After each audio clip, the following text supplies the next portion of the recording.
अब इसके बाद आगे लेते हैं टाइप्स ऑफ वेक्टर्स। तो जैसे मैंने यहाँ पर लिखा हुआ है पैरेलल वेक्टर्स। तो पैरेलल वेक्टर्स जैसे नाम से क्लियर है कि ऐसे वेक्टर्स जो आपस में पैरेलल हों। पैरेलल का मतलब दोनों का डायरेक्शन सेम होना चाहिए। जैसे फॉर एग्जांपल एक वेक्टर सपोज इस डायरेक्शन में है और सपोज एक दूसरा वेक्टर है जो कि इस डायरेक्शन में है, तो दोनों सेम डायरेक्शन में है। तो अगर दोनों सेम डायरेक्शन में है, सपोज ये ए वेक्टर और ये बी वेक्टर, यहाँ पे मैग्नीट्यूड से कोई मतलब नहीं, हमें सिर्फ डायरेक्शन को देखना है कि डायरेक्शन दोनों का सेम होना चाहिए। तो डायरेक्शन सेम यानी कि both the vectors are parallel. अगर मैं एंगल की बात करूँ कि what is the angle between this two vectors, तो angle between this two vector, angle के लिए कई बार हम इस तरीके से भी लिख सकते हैं कि this is vector A, this is vector B, और बीच में जो ये कैप जैसा आ रहा है यहाँ पर, तो ये जो पूरा नोटेशन है, ये पूरा नोटेशन एक तरीके से रिप्रेजेंट करता है angle between A and B. और ये जो एंगल होगा वो यहाँ पे क्या हो जाएगा, 0 degree, both are in the same direction. इसके बाद अगली कैटेगरी है यहाँ पर एंटी पैरेलल वेक्टर्स। तो जैसे नाम से क्लियर हो रहा है कि एंटी पैरेलल, जैसे अगर एक वेक्टर इस डायरेक्शन में है और दूसरा वेक्टर जस्ट इसके अपोजिट है, सपोज ये ए वेक्टर है और ये बी वेक्टर है, तो दोनों के डायरेक्शन अपोजिट हैं, तो इसमें डायरेक्शन अपोजिट होना चाहिए। तो अपोजिट डायरेक्शन अगर होंगे तो उनको हम एंटी पैरेलल बोलेंगे। तो एंटी पैरेलल को इस तरीके के सिंबल से रिप्रेजेंट किया जा सकता है अगर ए और बी एंटी पैरेलल हो, और इनके बीच में जो एंगल है वो एंगल यहाँ पे हो जाएगा 180 डिग्री। तो अगर दो वेक्टर्स अपोजिट हैं एक दूसरे के तो उनके बीच में एंगल इज़ 180 डिग्री। इसके बाद नेक्स्ट है इक्वल वेक्टर्स। तो जैसे नाम से क्लियर हो रहा है कि वेक्टर इक्वल है। अब वेक्टर में दो चीज़ें आती हैं। वेक्टर में एक तो होता है उसका मैग्नीट्यूड और दूसरा हो जाता है उसका डायरेक्शन। तो दो वेक्टर्स को इक्वल तभी बोला जाएगा जब मैग्नीट्यूड और डायरेक्शन दोनों ही इक्वल हो, एक जैसे हो। तो सेम मैग्नीट्यूड होना चाहिए, so same magnitude and same direction, दोनों सेम डायरेक्शन में होने चाहिए, तब हम उनको यहाँ पर इक्वल वेक्टर बोल सकते हैं। लेकिन इसमें एक चीज़ और भी है, सिर्फ इतना ही बोलना काफ़ी नहीं होगा कि same magnitude and same direction. जैसे फॉर एग्जांपल कि सपोज़ एक वेक्टर ये है और दूसरा वेक्टर भी यही है, इसी तरीके का है देखने में, और सपोज़ ये जो ऊपर वाला वेक्टर है ये 2 मीटर पर सेकेंड, ये वेलोसिटी को रिप्रेजेंट कर रहा है, और नीचे वाला जो वेक्टर है सपोज वो फोर्स को रिप्रेजेंट कर रहा है 2 न्यूटन। तो क्या मैं ऐसा बोल सकता हूँ कि ये जो वेक्टर है ए और ये जो वेक्टर है बी, ये दोनों बराबर हैं? सब नहीं बोल पाएंगे, क्योंकि एक वेलोसिटी है और एक फोर्स है। तो ऑब्वियस है कि दोनों सेम फिजिकल क्वांटिटी होनी चाहिए, तभी हम उनको बराबर बोल सकते हैं। फोर्स को वेलोसिटी के बराबर नहीं बोला जा सकता है, भले ही मैग्नीट्यूड भी सेम है, डायरेक्शन भी सेम है। इसलिए एक लाइन हमें और यहाँ पर इसमें ऐड कर लेना चाहिए कि both are same physical quantity. जिन दो को हम बराबर बोल रहे हैं वो सेम फिजिकल क्वांटिटी को भी रिप्रेजेंट कर रहे हैं, तभी हम उन्हें बराबर कह सकते हैं। तो 2 मीटर पर सेकेंड, दूसरा भी 2 मीटर पर सेकेंड हो, वेलोसिटी हो, तभी हम उनको बराबर कह पाएंगे, अदरवाइज नहीं। तो ए और बी ऑब्वियस है कि पैरेलल होंगे, और उसके साथ साथ दोनों का मैग्नीट्यूड भी बराबर होना चाहिए, और उसके साथ साथ तीसरी कंडीशन ये हो जाएगी कि दोनों सेम फिजिकल क्वांटिटी को रिप्रेजेंट करना चाहिए। तो ये पैरेलल वेक्टर भी हुए, दो वेक्टर अगर इक्वल हैं तो आपस में पैरेलल भी होंगे और उनका मैग्नीट्यूड भी सेम होना चाहिए और सेम फिजिकल क्वांटिटी होनी चाहिए, देन वी कैन से कि वेक्टर्स आर इक्वल। इसके बाद नेक्स्ट नेगेटिव वेक्टर। तो एक वेक्टर को नेगेटिव वेक्टर कब बोलेंगे? जैसे मान लीजिए कि एक वेक्टर है ए और सपोज ये इस डायरेक्शन में है, तो सपोज ये वेक्टर हो गया ए। इसी तरीके से सपोज अगर मैं एक दूसरा वेक्टर यहाँ पे लेता हूँ और वो वेक्टर इसके जस्ट अपोजिट है, तो सपोज बी एक ऐसा वेक्टर है जो कि ए के जस्ट अपोजिट है और दोनों मैग्नीट्यूड वाइज इक्वल है।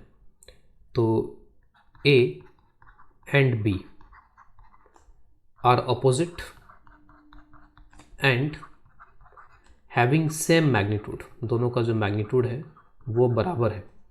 तो ऐसे केस में हम बोलते हैं कि जो बी है वो ए का नेगेटिव है, या उल्टा ही बोल सकते हो जो ए है वो बी का नेगेटिव है। तो this B is equal to negative of A. तो माइनस, जैसे बी कैसे मिल रहा है मेरे को, ए को -1 से मल्टीप्लाई करके, एक तरीके से -1 से ए को मल्टीप्लाई कर दिया गया है। तो -1 से मल्टीप्लाई करना मैग्नीट्यूड को चेंज नहीं करेगा, डायरेक्शन को जस्ट उल्टा कर देगा। तो बी और ए, और इन दोनों के मैग्नीट्यूड जो है वो आपस में ऑब्वियसली इक्वल है, बस डायरेक्शन का फर्क है। तो और एंगल इनके बीच में कितना हो जाएगा, 180 डिग्री। तो ऐसे दो वेक्टर्स जिनका मैग्नीट्यूड सेम हो, डायरेक्शन अपोजिट हो, उनको नेगेटिव वेक्टर बोलेंगे यहाँ पे। इसके बाद नेक्स्ट है जीरो वेक्टर। तो ये बड़ा ही एक स्पेशल टाइप का वेक्टर है, इसको नल वेक्टर भी बोला जाता है। It is also termed as null vector. तो जीरो दिख रहा है, तो जीरो क्या चीज़ हो सकती है? जीरो हो सकता है इसका मैग्नीट्यूड। तो एक ऐसा वेक्टर जिसका मैग्नीट्यूड जीरो हो, तो मैग्नीट्यूड जीरो हो तो इसका मतलब वो कम्प्लीटली ख़त्म हो गया, जीरो हो गया। जैसे फॉर एग्जांपल अगर किसी जगह पे दो फोर्सेस लग रहे हैं, सपोज एक फोर्स लग रहा है इस तरीके से 5 और एक फोर्स लग रहा है 2, इसका रिजल्टेंट क्या हो जाएगा? 7। तो दो फोर्सेस हैं या दो जो भी वेक्टर्स हैं, इनका रिजल्टेंट भी एक वेक्टर होता है, उस वेक्टर का डायरेक्शन और मैग्नीट्यूड होता है कुछ इस तरीके से। सपोज ये 5 है और अगर 2 ऐसे है तो इनका रिजल्टेंट 3 होगा, तो रिजल्टेंट इज़ 3 और रिजल्टेंट यानी मैग्नीट्यूड इज़ 3 और उसका एक डायरेक्शन भी होगा यहाँ पर इसमें। इस तरीके से अगर मैं 5 और 5 ले लूँगा तो दो वेक्टर्स का रिजल्टेंट एक वेक्टर होना चाहिए। तो वेक्टर तो होगा रिजल्टेंट, लेकिन बड़ा स्पेशल केस हो गया आपके बार कि जो मैग्नीट्यूड आएगा यहाँ पर रिजल्टेंट का वो जीरो आएगा। तो क्योंकि हम बार बार सभी को वेक्टर बोल रहे हैं, इन दोनों का जो रिजल्टेंट आया इसको एक वेक्टर बोला गया, इन दोनों का जो रिजल्टेंट आया उसको भी एक वेक्टर बोला गया, तो दो वेक्टर का रिजल्टेंट ऑब्वियसली कि एक वेक्टर होगा। तो ये भी दो वेक्टर्स ही हैं, लेकिन बस स्पेशल केस ये हो रहा है कि यहाँ पर इनका मैग्नीट्यूड जीरो आएगा। डायरेक्शन की अगर हम बात करें तो ऑब्वियस है कि अगर जीरो है तो फिर उसका कोई भी डायरेक्शन ही नहीं है, तो डायरेक्शन नहीं बता सकते इसके डायरेक्शन क्या, डायरेक्शन है ही नहीं एक तरीके से, और मैग्नीट्यूड यहाँ पे क्या हो जाएगा? ज़ीरो। तो अगर डिफाइन करना चाहें तो इस तरह से डिफाइन कर सकते हैं, वेक्टर विथ जीरो मैग्नीट्यूड। तो ऐसा वेक्टर जिसका magnitude zero, vector with zero magnitude with no direction. कोई डायरेक्शन है ही नहीं, अगर जो चीज़ एग्जिस्ट ही नहीं कर रही है तो उसका कोई डायरेक्शन भी नहीं होगा। यूनिट वेक्टर, तो this is very important for physics point of view. Unit vector, zero vector जो है वो थ्योरेटिकली बस इंपॉर्टेंट है एक तरीके से, खास करके न्यूमेरिकल्स और इनमें कोई खास इसका इंपॉर्टेंस नहीं है। यूनिट वेक्टर, तो यूनिट वेक्टर क्या होता है इसको देख लेते हैं। तो it is a vector with magnitude equal to 1। Unit का मतलब है 1, with magnitude equal to 1। It is used to represent direction. इसका जो मेन फंक्शन है वो डायरेक्शन को बताना है, डायरेक्शन को रिप्रेजेंट करना है। A unit vector in the direction of some A vector, suppose कोई भी एक ए वेक्टर है in the direction of A is written as A cap. तो कोई भी एक वेक्टर है ए और उसके डायरेक्शन में यूनिट वेक्टर को जनरली ए कैप से रिप्रेजेंट किया जाता है। तो जब भी ए कैप लिखा हो तो हम समझेंगे कि किसी ए वेक्टर के डायरेक्शन में ये एक यूनिट वेक्टर है। थोड़ा और डिटेल में चलेंगे तो और बेटर अंडरस्टैंडिंग बनेगी इसकी। जैसे मान लीजिए यहाँ पर ये कोई वेक्टर है A, suppose it is some vector A, और एक बार को मैं मान लेता हूँ कि इसका जो मैग्नीट्यूड है वो मैग्नीट्यूड सपोज 10 के इक्वल है, 10 न्यूटन है, सपोज फोर्स है ये। तो अगर मैं इसको 2 से मल्टीप्लाई कर दूँ, मैं इसको अगर 2a कर दूँ, ठीक है, तो मैं थोड़े ज़्यादा लेंथ से दिखा रहा हूँ जिससे कि ऐसा लगे कि इसकी लेंथ बढ़ गई, इसका मैग्नीट्यूड बढ़ गया। तो सपोज अगर मैं इसको 2a कर दूँ तो 2a करने से क्या फ़र्क पड़ेगा कि इसका जो मैग्नीट्यूड है वो डबल हो जाएगा, 20 न्यूटन हो जाएगा, डायरेक्शन वही रहेगा। तो अगर मैं पॉजिटिव क्वांटिटी से मल्टीप्लाई करूँगा तो डायरेक्शन वही रहेगा, बस मैग्नीट्यूड उतने ही टाइम्स हो जाएगा। अगर मैं इसको 2 से डिवाइड कर देता ए को, तो अगर मैं ए को 2 से डिवाइड करता तो मैग्नीट्यूड 5 हो जाता। मैं चाहता हूँ कि मैग्नीट्यूड 1 हो जाए, तो उसके लिए मेरे को जो भी ए का मैग्नीट्यूड है 10 न्यूटन उससे डिवाइड करना पड़ेगा। तो सपोज़ यहाँ पर a/10 कर दिया। a/10 बेसिकली एक तरीके से क्या किया है, a को उसके ही मैग्नीट्यूड से डिवाइड कर दिया। तो इसका मैग्नीट्यूड अब यहाँ पर कितना हो जाएगा? जस्ट 1। तो इसका मतलब है ए कैप हम किस तरह से डिफाइन कर सकते हैं? A cap is equal to A divided by its own magnitude. तो अगर मेरे को ए कैप निकालना है और ए वेक्टर दिया हुआ है तो A cap is equal to A vector divided by its own magnitude. तो ए का अपना कुछ मैग्नीट्यूड था और मैंने उसी मैग्नीट्यूड से डिवाइड कर दिया, तो जो ए कैप है उसका मैग्नीट्यूड यहाँ पर जस्ट 1 हो जाएगा। तो इस तरीके से हम यूनिट वेक्टर कैलकुलेट कर सकते हैं in some vector in the direction of vector A. तो ए कैप, इसको इस तरह से रीड करेंगे A cap, and A cap is equal to this A divided by mod A. अभी थोड़ा और आगे चलते हैं तो कुछ चीज़ें और समझ में आएंगी यहाँ पर। इसमें आप ए वेक्टर को इस तरीके से लिख सकते हो, दिस इज ए कैप। तो ये कोई भी एक वेक्टर क्वांटिटी है। इस वेक्टर क्वांटिटी में दो चीज़ें यहाँ पर आ रही हैं। जैसे वेक्टर में दो चीज़ें होती हैं, मैग्नीट्यूड होता है, उसका डायरेक्शन होता है। तो ये मैग्नीट्यूड को रिप्रेजेंट कर रहा है, और जैसे मैंने अभी कहा कि ये डायरेक्शन को रिप्रेजेंट कर रहा है। तो जो ए कैप है उसका काम है डायरेक्शन को बताना। तो ए वेक्टर का मैग्नीट्यूड और ये उसका हो गया डायरेक्शन। तो मैग्नीट्यूड डायरेक्शन से यहाँ पर किसी वेक्टर का फॉर्मेशन होता है। तो this is a vector and it consist its magnitude and its direction. अब इसके बाद में आगे यहाँ पर लेते हैं unit vector along X axis, unit vector along the axis. तो अब थोड़ा सा एप्लीकेशन पार्ट यहाँ पर देखते हैं। यूनिट वेक्टर अभी हमने पढ़ा है जस्ट, तो उसका एप्लीकेशन पार्ट यहाँ पर देखते हैं। जैसे मैंने बताया कि यूनिट वेक्टर का यूज़ डायरेक्शन को रिप्रेजेंट करने के लिए होता है। तो जैसे मान लीजिए यहाँ पर ये एक्स एक्सिस है, ये वाई एक्सिस है। जनरली हम लोग डायरेक्शन को एक्सिस से रिप्रेजेंट करते हैं, X axis, Y axis, Z axis. तो unit vector along X axis के डायरेक्शन को बताने के लिए जो यूनिट वेक्टर हम यूज़ करते हैं उसको हम रिप्रेजेंट करते हैं आई कैप से। जो वाई एक्सिस के डायरेक्शन को बताने के लिए यूनिट वेक्टर यूज़ किया जाता है उसको रिप्रेजेंट किया जाता है जे कैप से, और जो जेड एक्सिस के डायरेक्शन को बताता है उसको रिप्रेजेंट किया जाता है के कैप से। तो जैसे हमने डायग्राम में दिखा भी रखा है कि एक्स एक्सिस है, ये वाई एक्सिस है और ये जेड एक्सिस है। तो इस डायरेक्शन को मैं आई कैप से रिप्रेजेंट करूँगा, इस डायरेक्शन को मैं जे कैप से रिप्रेजेंट करूँगा, इस डायरेक्शन को मैं के कैप से रिप्रेजेंट करूँगा। क्या बेनिफिट है, क्या फ़ायदा है ये सब करने का? तो जैसे मान लीजिए मुझे एक पार्टिकल के मोशन के बारे में बताया जा रहा है कि अ पार्टिकल इज़ मूविंग, किधर मूव कर रहा है, अलोंग पॉजिटिव एक्स एक्सिस। तो इस डायरेक्शन में मूव कर रहा है विद वेलोसिटी 5 मीटर पर सेकेंड। तो इतना ये जो बड़ा सेंटेंस लिखा हुआ है इसको मैं मैथमेटिकली बड़े आसानी से लिख सकता हूँ। मैथमेटिकली मैं क्या लिखूँगा कि velocity of the particle v is equal to, तो किसी भी वेक्टर को लिखने के लिए जैसे अभी जस्ट मैंने कहा कि अगर ये कोई भी वेक्टर है तो उसका मैग्नीट्यूड आएगा और उसके बाद में उसका डायरेक्शन आएगा। तो मैग्नीट्यूड, तो what is the magnitude here? तो मैग्नीट्यूड इज़ 5। डायरेक्शन यहाँ पर क्या है इसकी? तो डायरेक्शन के लिए यूनिट वेक्टर का हम यूज़ करेंगे, और यूनिट वेक्टर किसके अलोंग हमें चाहिए यहाँ पर? Positive x axis. तो ये क्या हो जाएगा? आई कैप। तो अगर मुझे ये लिखा हुआ दिख जाए कि v is equal to 5 I cap, तो बस इतना ही देखते ही हमारे माइंड में ये चीज़ पिक्चर बन जाएगी कि एक पार्टिकल जिसकी वेलोसिटी का मैग्नीट्यूड 5 है और वो किधर की तरफ जा रहा है? Towards positive x axis. तो इससे हमें इसका सिग्निफिकेंस समझ में आ जाएगा, यूनिट वेक्टर का सिग्निफिकेंस। एक और एग्जांपल मैंने लिया यहाँ पर, a particle is moving along negative Y axis. तो नेगेटिव वाई एक्सिस का मतलब है कि ये तो हो गया पॉजिटिव वाई एक्सिस ऊपर की तरफ, इसके जस्ट अपोजिट यहाँ पे हो जाएगा नेगेटिव वाई एक्सिस। तो नेगेटिव वाई एक्सिस की तरफ पार्टिकल मूव कर रहा है विद वेलोसिटी 5 मीटर पर सेकेंड। तो अगर मैं इसको मैथमेटिकली लिखना चाहूँ तो v इज़ इक्वल टू 5, ये हो गया मैग्नीट्यूड, और डायरेक्शन जे कैप का अपोजिट है तो ये हो जाएगा माइनस जे कैप। लेकिन जनरली हम ऐसे लिखते नहीं, हम सिंपली इसको ऐसे लिखते हैं -5 जे कैप। ऑब्वियस है कि जो मैग्नीट्यूड होता है वो नेगेटिव नहीं हो सकता है। तो यहाँ पर -5 जे कैप ये रिप्रेजेंट करता है कि 5 तो मैग्नीट्यूड हो गया और माइनस जे कैप जो है उसका डायरेक्शन हो गया। इसके बाद नेक्स्ट टॉपिक लेते हैं parallelogram law of vector addition. तो अब तक हमने वेक्टर्स की बेसिक इन्फॉर्मेशन यहाँ पे ले ली है। अब दो वेक्टर्स को ऐड करके उनका रिजल्टेंट कैसे निकाला जाए, नेट फोर्स कैसे निकाला जाए, नेट वेक्टर कैसे निकाला जाए, ये यहाँ पर हम देखेंगे इसमें। तो दो वेक्टर्स के रिजल्टेंट का मतलब होता है कि दो वेक्टर को रिप्लेस अगर एक सिंगल वेक्टर से किया जा सके तो उस सिंगल वेक्टर को बोलते हैं कि वो उन दोनों का रिजल्टेंट है। तो दो वेक्टर अगर सेम डायरेक्शन में हो, अपोजिट डायरेक्शन में हो तो बहुत आसानी से बताया जा सकता है, लेकिन अगर इस तरीके का नहीं हो तो फिर हम किस तरीके से यहाँ पर इसको कर पाएंगे?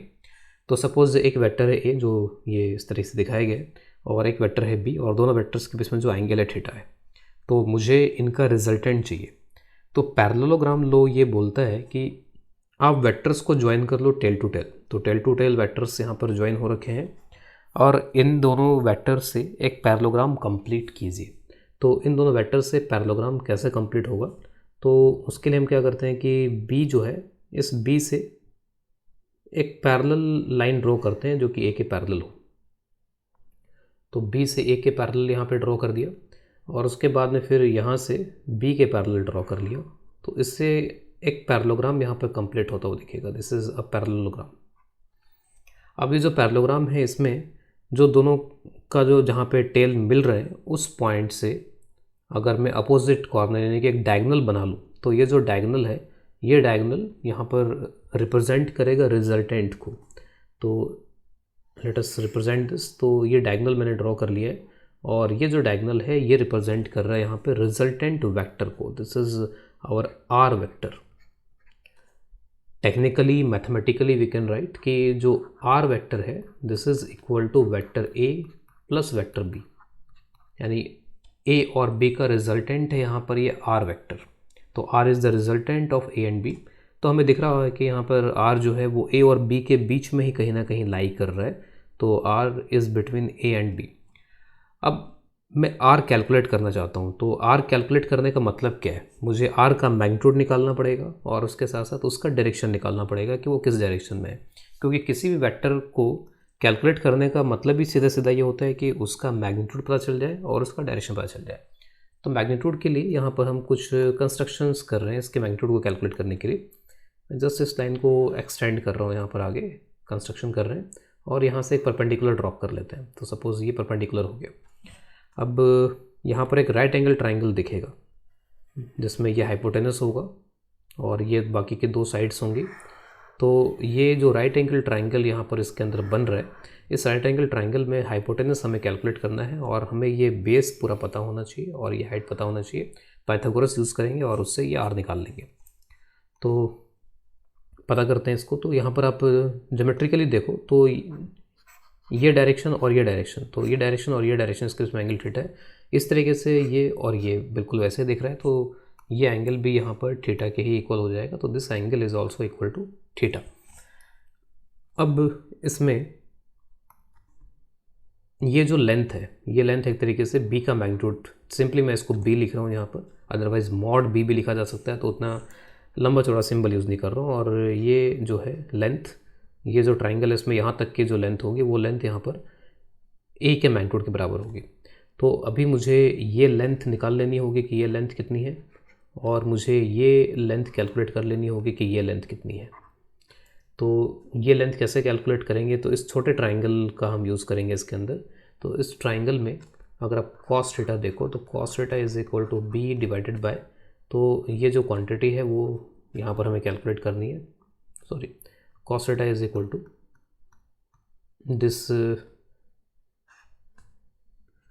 दिस थिंग जो क्वेश्चन मार्क मैंने लिखा है डिवाइड बाय दिस बी। तो ये जो क्वेश्चन मार्क है वो बी कॉस थीटा के बराबर हो जाएगा। तो this is equal to B cos theta. तो ये जो क्वांटिटी है वो क्वांटिटी बी कॉस थीटा के बराबर होगी। इस तरीके से आप साइन थीटा का यूज़ करोगे तो ये क्वांटिटी बी साइन थीटा के बराबर आ जाएगी। तो अब जो बड़ा ट्राइंगल यहाँ पे बन रहा है, तो this is the bigger triangle. तो ये जो बड़ा ट्राइंगल यहाँ पे बन रहा है, इस ट्राइंगल में ये पूरा जो बेस है वो ए प्लस बी कॉस थीटा हो जाएगा। यहाँ से यहाँ तक ए और फिर यहाँ से यहाँ तक बी कॉस थीटा। तो A plus B cos theta और ये जो है वो बी साइन थीटा हो जाएगा। तो और इसको मैं आर से रिप्रेजेंट कर रहा हूँ यहाँ पर। तो we can write here, Pythagoras use कर रहे हैं, R square is equal to, तो बेस है A plus B cos theta. तो A plus B cos theta square plus B sine theta square.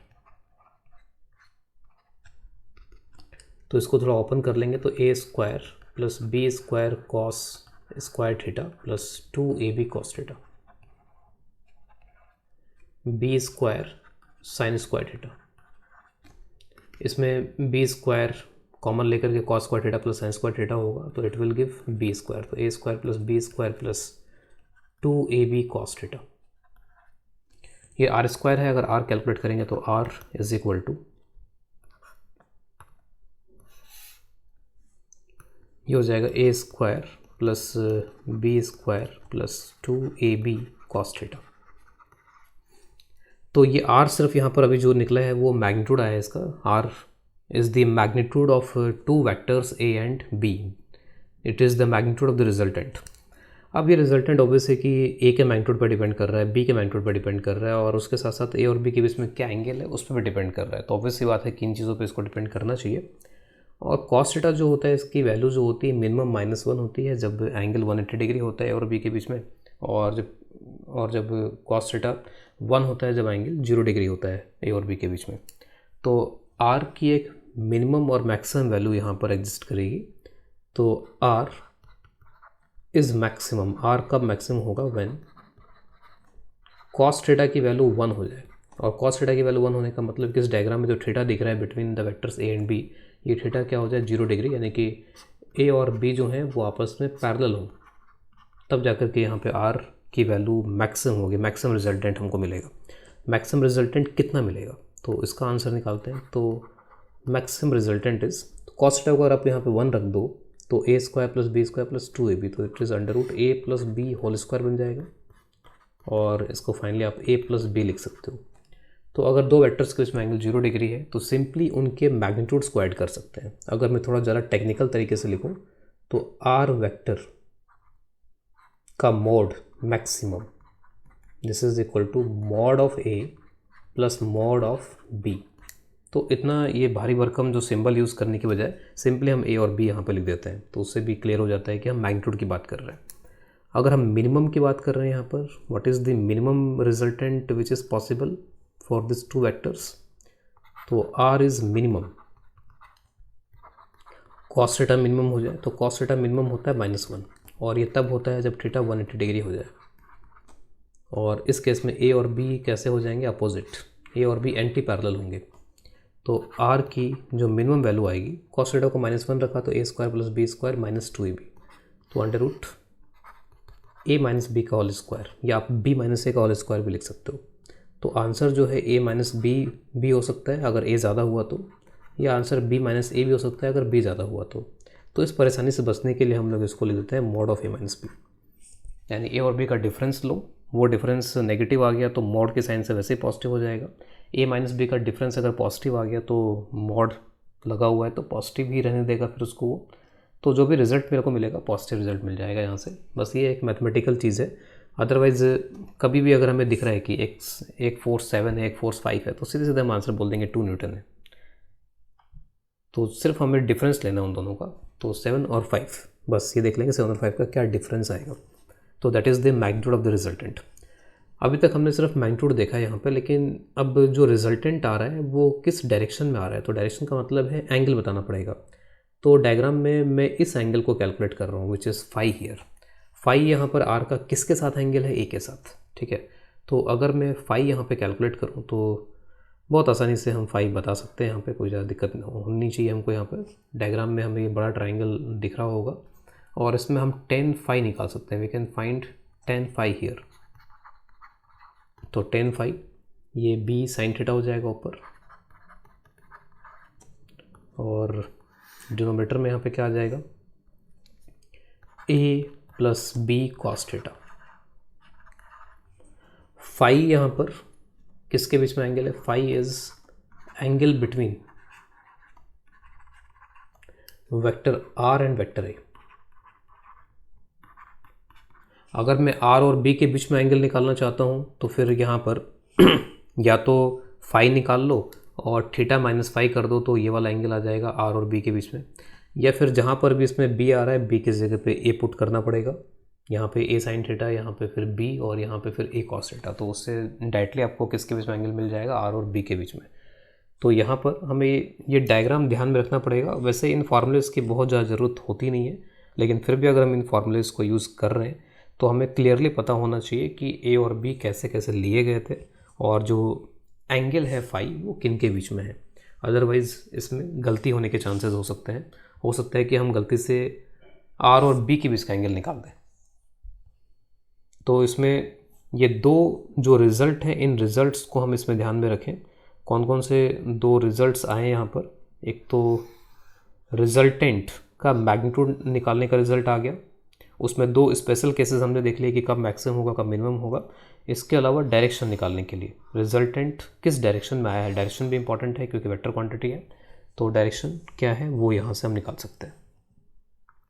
अब इसके बाद में इन फॉर्मूलेस को समझने के लिए let us do some questions, कुछ प्रॉब्लम्स यहाँ पे ले रहे हैं। तो इसमें मैंने ये 4 सिचुएशन ली हैं, इन चारों सिचुएशन में हमें रिजल्टेंट पता करना है और वेक्टर्स का हमें मैग्नीट्यूड और उनके बीच में एंगल यहाँ दे दिया गया है। तो जैसे मान लीजिए ये 4 है और ये भी 4 है, तो मैं फर्स्ट क्वेश्चन यहाँ पे ले रहा हूँ इसमें। तो फर्स्ट क्वेश्चन इज, तो मेरे को r का मैग्नीट्यूड निकालना है। तो r का मैग्नीट्यूड इज अंडर रूट, दोनों 4 ही है यहाँ पर, तो a square plus B square plus 2ab cos 60 आ जाएगा, cos 60 हाफ हो जाएगा। आप देखोगे कि ये 2 और ये 2 कैंसिल हो जाएंगे यहाँ से, और 4 का स्क्वायर प्लस 4 का स्क्वायर प्लस 4 का स्क्वायर, तो 3 बार 4 का स्क्वायर आएगा, तो 3 इंटू 4 स्क्वायर, 4 बाहर आ जाएगा, 4√3 यहाँ पर ये हो गया मैग्नीट्यूड। तो this is the magnitude. What is the direction here? तो डायरेक्शन के लिए आप 10 फाई ले सकते हो। तो वैसे दोनों मैग्नीट्यूड वाइज बराबर हैं तो ज़्यादा फर्क नहीं पड़ रहा है यहाँ पे। 4 sin 60 divide by 4 plus 4 cos 60। 4 ऊपर नीचे कॉमन लेके आप हटा सकते हो, √3/2 हो जाएगा ये तो, और ये 1 + 1/2, तो नीचे 3/2 हो जाएगा, ये 1/√3 आएगा, और यहाँ से फाई आप निकालो 30 डिग्री हो जाएगा। अब रिज़ल्ट जो आया उस रिज़ल्ट का मतलब क्या निकला वो भी हमें बिल्कुल क्लियर होना चाहिए। तो इन दोनों फोर्सेस का जो रिजल्टेंट आया है वो रिजल्टेंट आया है 4√3। तो इसका मैं एक डायग्राम यहाँ पर ड्रॉ करके दिखा देता हूँ। तो ये 4 था और ये भी 4 था, और इससे अगर आप पैरेललोग्राम कंप्लीट करते हो तो ये पैरेललोग्राम कंप्लीट हो गया सपोज, और ये इसका रिजल्टेंट हो गया। तो जो रिजल्टेंट है वो रिजल्टेंट कितना आ रहा है यहाँ पे 4√3, और टोटल एंगल 60 था, ये एंगल 30 आ गया और ये एंगल भी 30 आ गया। और वैसे ये चीज़ हमें फील हो जानी चाहिए कि दोनों एंगल 30-30 आने चाहिए क्योंकि ये भी 4 है और ये भी 4, दोनों मैग्नीट्यूड वाइज बराबर हैं, और रिजल्टेंट कहीं ना कहीं बीच में ही आता है। तो ये भी 4 है और ये भी 4 है, रिजल्टेंट बीच में कहीं ना कहीं आता है, तो ये बिल्कुल बीचों बीच ही आएगा क्योंकि दोनों के मैग्नीट्यूड जो है बराबर हैं। ये वेक्टर जो है किसी को ज़्यादा फेवर नहीं कर सकता क्योंकि ये भी उतना ही है और ये भी उतना ही है। तो जो रिजल्टेंट है वो एंगल बाइसेक्टर कहलाएंगे, 60 डिग्री का एंगल बाइसेक्टर, यानी कि 30-30 एंगल बनेगा यहाँ पर ये। तो this is the meaning of this result. अगर सेकंड पार्ट आप करो यहाँ पर इसमें, तो सेकंड में नंबर 2 अगेन वही r निकालना है, तो √4 का स्क्वायर प्लस 4 का स्क्वायर प्लस 2 4 इंटू 4, और cos 120 आएगा। cos 120 माइनस हाफ होता है, इसका ध्यान रखेंगे, दिस इज़ माइनस हाफ, ये 2 कैंसिल होगा। अब के बार यहाँ पर -4 का स्क्वायर बनेगा, जो थर्ड टर्म है, तीसरा टर्म -4 का स्क्वायर, तो -4 का स्क्वायर और ये 4 का स्क्वायर ये कैंसिल हो जाएंगे और सिर्फ ये बचेगा 4 का स्क्वायर, और आंसर सिर्फ और सिर्फ 4 हो जाएगा। तो this resultant is equal to 4। अब के बार 4 आ गया, और अगेन हम इसी लॉजिक से बोल सकते हैं कि दोनों 4 हैं, तो जो रिजल्टेंट है वो बिल्कुल बीचों बीच जाना चाहिए। रिजल्टेंट कुछ इस तरीके से होना चाहिए जो कि इससे भी 60 डिग्री एंगल बनाए और इससे भी 60 डिग्री एंगल बनाए। आप ये फॉर्मूला यूज़ करके देख सकते हो, उससे भी आपको वही आंसर मिलने वाला है। तो अगर दोनों के मैग्नीट्यूड बराबर हैं तो रिजल्टेंट एंगल बाइसेक्टर से जाता है। थर्ड वाला, तो थर्ड काफ़ी आसान सही है। इसमें अगर आप ये पैरेललोग्राम कंप्लीट करोगे तो ये एक तरीके से स्क्वायर बन जाएगा क्योंकि दोनों साइड बराबर और एंगल 90 डिग्री, तो ये एक स्क्वायर बन जाएगा। स्क्वायर में सिंपली आप बोल सकते हो कि ये जो डायगोनल है, ये डायगोनल पाइथागोरस बड़े आसानी से लगा सकते हैं और 4√2 हो जाएगा। इसके अलावा आप चाहो तो यहाँ पे फॉर्मूला भी हम यूज़ कर सकते हैं नंबर 3 के लिए, r इज़ इक्वल टू √4 का स्क्वायर प्लस 4 का स्क्वायर, cos 90 0 हो जाएगा, तो दिस इज़ 4√2। तो 4√2 मैग्नीट्यूड आ गया, और सीधे सीधे बोल सकते हैं कि ये भी 45 होगा और ये एंगल भी 45 होगा। तो एक इम्पॉर्टेंट कंक्लूजन हम यहाँ पर लिख सकते हैं, व्हेन अगर दोनों वेक्टर्स के मॉड बराबर है, मैग्नीट्यूड बराबर है, then resultant is along angle bisector.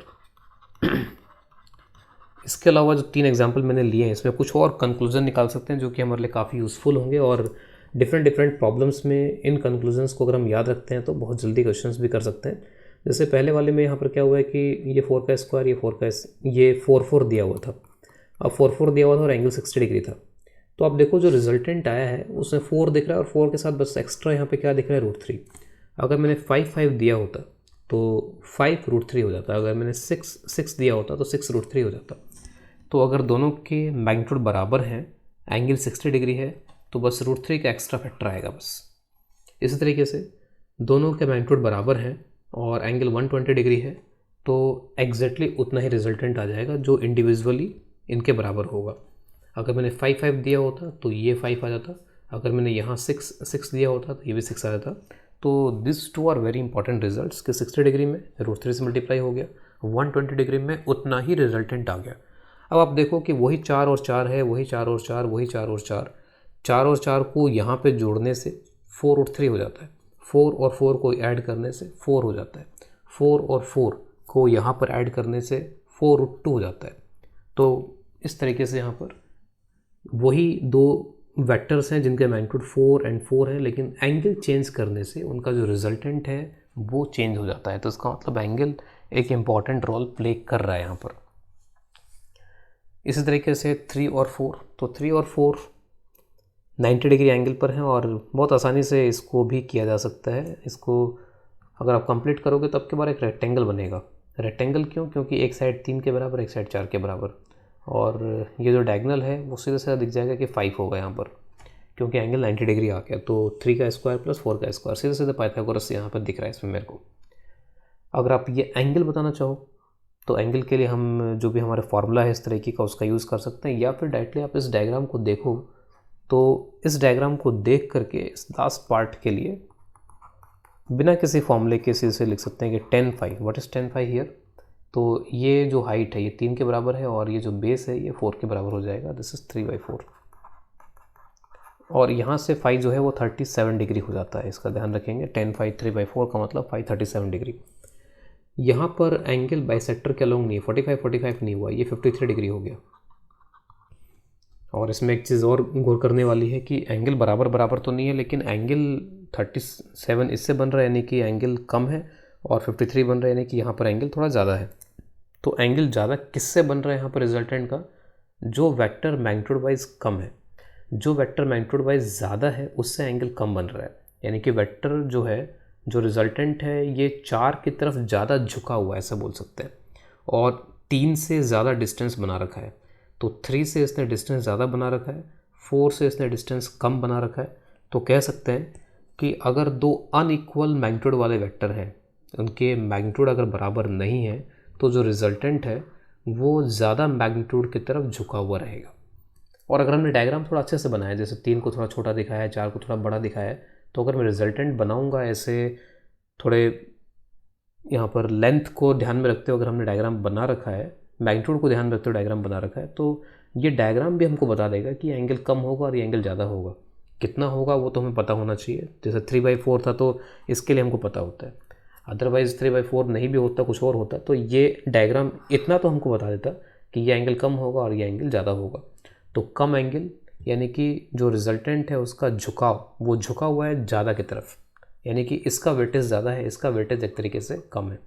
अगर आप इसको और कम कर दो तो ये और इधर की तरफ झुक जाएगा। जैसे अगर मैं एक डायग्राम जस्ट विजुअल इफेक्ट्स के लिए अगर मैं बनाऊँ, विजुलाइजेशन के लिए अगर मैं डायग्राम बनाऊँ, तो सपोज़ एक वेक्टर है, इसका ये मैग्नीट्यूड है, और दूसरा वेक्टर है थोड़ा कम मैग्नीट्यूड है इसका। तो इसमें अगर मैं ये जो भी पैरेललोग्राम है वो कंप्लीट अगर करूं तो ये कंप्लीट हो गया और ये एक तरीके से रेक्टेंगल जैसा ही बन गया। इसमें अगर मैं रिजल्टेंट निकालूं तो आप इसको बस इससे ज्वाइन करा लो, ये रिजल्टेंट हो गया। अब आप एंगल को चेक करो, देखो ये जो एंगल है, ये एंगल और ये एंगल, तो ऑब्वियस है कि ये वाला एंगल कम है और ये वाला एंगल ज़्यादा है। तो कम किसके साथ बन रहा है? जिसका मैग्नीट्यूड ज़्यादा है। ज़्यादा एंगल किसके साथ बन रहा है? इसका मैग्नीट्यूड कम है। जो रिजल्टेंट है वो इस छोटे वाले वेक्टर से दूर है थोड़ा, और ये वेक्टर रिजल्टेंट जो है वो झुका हुआ है ज़्यादा, यानी किसके साथ उसके क्लोजनेस है, नज़दीकी है, वो ज़्यादा मैग्नीट्यूड वाले के साथ में नज़दीक है। तो इस तरीके से यहाँ पर अगर दोनों के मैग्नीट्यूड बराबर हैं तो रिजल्टेंट जो होगा एंगल बाइसेक्टर से होते हो जाएगा, अदरवाइज़ जिसका मैग्नीट्यूड ज़्यादा होगा उसकी तरफ झुका हुआ रहेगा, उससे एंगल कम बनेगा।